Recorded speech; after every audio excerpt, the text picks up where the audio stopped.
O dom de amar é divino. Acerca dos dons espirituais, né, continuando o estudo aqui, em 1 Coríntios 12, do 1 a 11, diz, né, a respeito dos dons espirituais, não quero, irmãos, que sejam ignorantes. E aqui é interessante,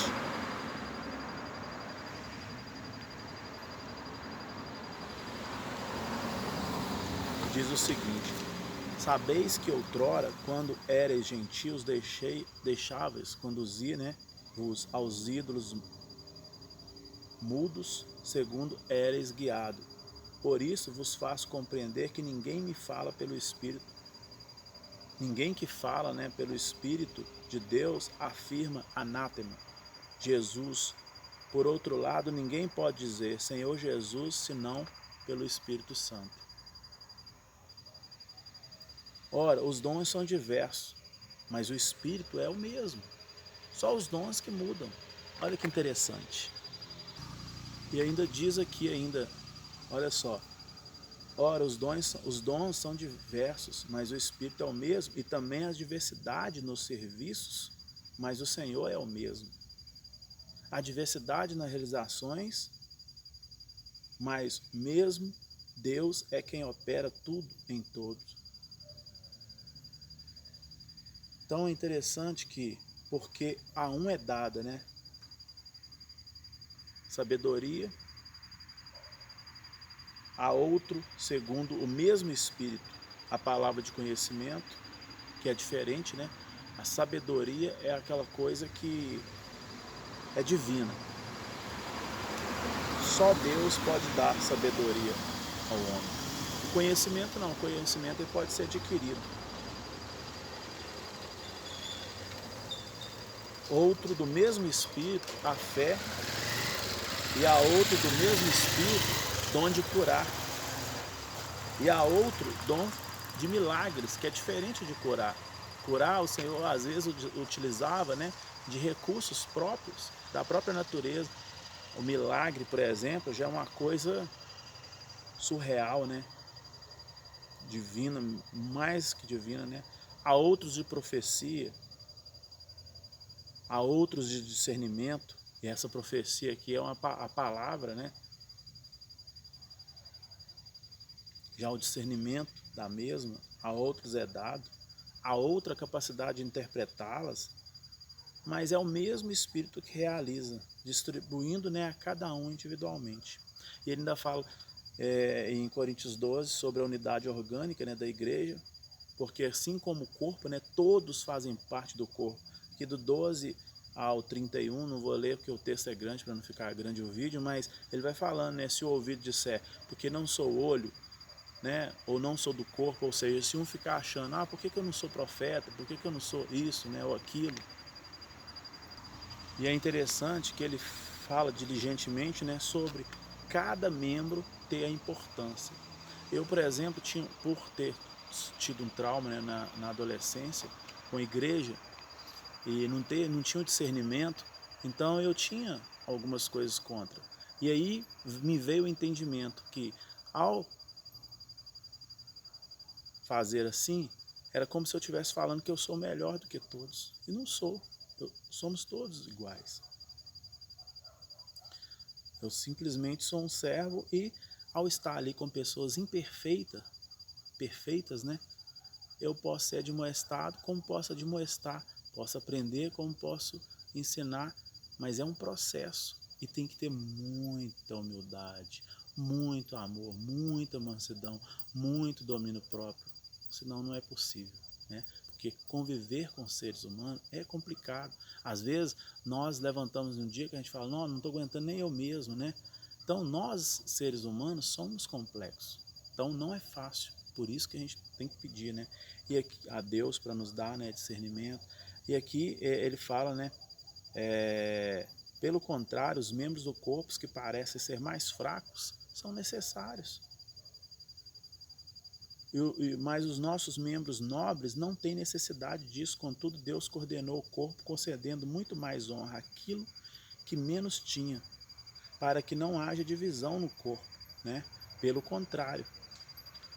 Então, entretanto, procurai, né, o zelo, né, porque se uns disserem, né, não são todos apóstolos, se um quiser ser apóstolo, o outro também profeta, né, são todos apóstolos, ele pergunta aqui, né,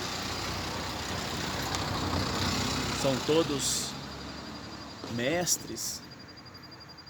Então, um estabelece, né, como profeta, o outro como mestre, o outro como operador de milagre, o outro como dom de curar. Parece a mesma coisa, mas não é. Como eu falei, a cura, às vezes, é uma cura interior, é uma cura que com lições, com palavras, às vezes com lições, exemplos, você consegue curar. Jesus, ele usava barro numa situação, e outras vezes ele curava, né? Porque às vezes não é só a imperfeição do corpo, existem as imperfeições de caráter, de personalidade. Olha Zaqueu, quando ele fala que vai cear na casa dele, ali ele trouxe uma cura. E já existem os milagres, né? Ele sabe. E agora, em 1 Coríntios 13, vem para mim, um dos prediletos textos da Bíblia, né? Que fala sobre o amor como dom supremo. E ele diz: e eu posso mostrar-vos ainda um caminho sobremodo excelente. Ainda que eu fale a língua dos homens, dos anjos, não tiver amor, serei como o bronze que sou, como o símbolo que retine. Ainda que eu tenha o dom de profetizar, conheça todos os mistérios, toda a ciência, tenha tamanha fé de transportar montes, ainda que eu distribua todos os meus bens com os pobres, dê meu corpo a ser queimado, se não tiver amor, nada serei. Não se conduza inconveniente, não procura o seu interesse, o amor, né? Ele não se exaspera, não se ressente do mal, não se alegra com a injustiça, mas regozija-se com a verdade, tudo sofre, tudo crê, tudo espera, tudo suporta. O amor jamais acaba. Ele diz, havendo profecias, passarão, desaparecerão, havendo línguas, cessarão, havendo ciência, passará. Por quê? Porque em parte conhecemos, em parte profetizamos, em parte aprendemos, em parte passamos. Mas quando vir aquilo que é perfeito, o que é em parte será aniquilado. Então todas essas coisas, né, passarão. Ele ainda diz, né, quando eu era menino, falava como menino, sentia como menino, pensava como menino. Quando cheguei a ser homem, desisti das coisas próprias de menino. Porque agora vejo como espelho, obscuramente. Então vejo como sou conhecido, né? Veremos face a face, né? Agora conheço em parte, então conhecereis como também sou conhecido. E aí, finalizando, vem a cereja, olha. Ele diz, agora, pois permanecem a fé, a esperança e o amor. Destes três, porém, o maior é o amor. Porque o amor, ele leva a tudo. Tudo. E o amor, ele ensina, né, como que devemos proceder, como que devemos respeitar e saber que cada um tem o seu propósito debaixo da terra, né? E aqui ele fala sobre o dom da profecia, né, no Coríntios 14, encerrando esse pequeno estudo aqui, né, que é superior ao de falar em línguas. Ele fala, segue o amor e procurai com zelo os dons espirituais, mas principalmente os que profetizam. Porque olha só o que ele diz, os que profetizam, né, aos homens, os que falam em língua, falam com Deus. E aí ele no capítulo 14 aqui, do 1 ao 19, ele fala, né, que quando você fala em línguas, você fala com Deus, você edifica você. Quando você profetiza, exorta o outro, né? Você traz você leva, né, ao outro que vai edificá-lo. Então, não tem problema em falar em língua, né? Tem várias línguas, se você vê pessoas de várias nações diferentes, cada um vai falar na sua língua, mas aqui dali não vai edificar ninguém.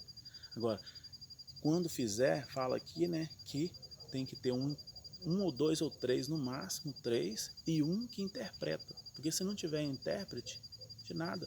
Porque nós homens, nós temos muito essa questão da vaidade, né? de querer falar algo, de querer surpreender, mostrar algo diferente, né? Sobrenatural. Só que às vezes isso não edifica. Às vezes você chega para falar num púlpito, você senta para mostrar que você é igual a todos e não está ali em pé, demonstrando, né, um destaque maior. E ele ainda diz sobre os dons em face, né, dos visitantes na igreja. Irmãos, não sejam meninos no juízo, mas na malícia sim. Sede crianças quanto ao juízo, sede homens amadurecidos.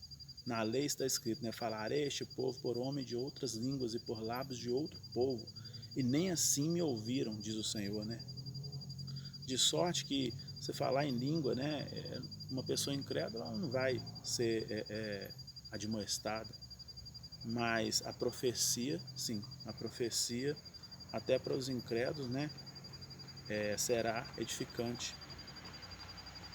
E sim, quando você fala, no caso, em língua, para os tanto vai edificar os que já que são crédulos, né, que creem, mas e os que não creem? A profecia, a sabedoria, falar com inteligência, isso vai admoestar. Mas falar em língua é um mistério, né, entre você e Deus. E a necessidade de ordem no culto, né? Ele fala que quando um falar, que o outro espere, né? Que tenha uma hierarquia, porque Deus é Deus de paz e não de confusão. E inclusive ele finaliza o capítulo 14 dizendo, né? Tudo porém seja feito com decência e ordem. E mais acima ele diz, né? Porque Deus não é Deus de confusão e sim de paz. Quando um profeta falar, que o outro se cale, né? E outros julguem o que ele diz. Se não houver intérprete, que fique calado, converse com Deus apenas. E aqui ele ainda fala sobre as mulheres, né, e o silêncio, e aí vem a indagação que eu faço, né, sobre os livros que são escritos. A Bíblia é um conjunto de livros, né, foram escritos por pessoas, no caso aqui Paulo, e ele tinha uma interpretação da época, cultural, que hoje é diferente. Hoje a gente sabe que as mulheres são usadas, né, e ainda é feita uma indagação aqui muito pertinente, em 1 Coríntios 14, né?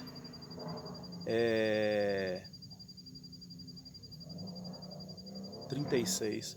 Porventura a palavra de Deus se originou no meio de vós ou veio ela exclusivamente para vós outros? E essa indagação que ele fala sobre as mulheres aqui, né? Que eu nem vou ler, né? Conserve-se as mulheres caladas nas igrejas, porque não é permitido falar, submissa, né? Segundo a lei. Então, é essa parte aqui, estando mesmo no Novo Testamento, né, ele relata algo lá do Velho Testamento, né, da lei. Porém, nós sabemos que nós vivemos em outra época. O Deus de antes é o de hoje, porém, né, hoje nós vemos mulheres serem usadas. Então, você vê que isso aqui é uma interpretação de Paulo. Então, nós temos que ter esse entendimento, essa sabedoria, né? Saber que o homem ele é usado por Deus, mas às vezes ele fala na interpretação dele. E você vê que nós lemos até em Coríntios a passagem aqui, ele fala, isso diz o Senhor. Outras ele diz, isso diz eu mesmo, né?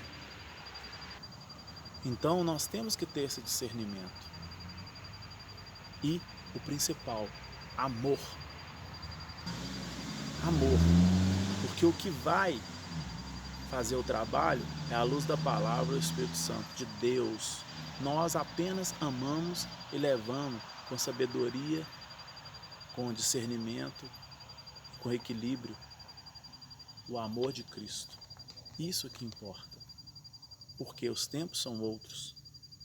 O Deus é o mesmo e só o discernimento e o amor, que é supremo, como Paulo diz, contra isto não há lei, só ele pode trazer, né, a verdade, a justiça e o juízo.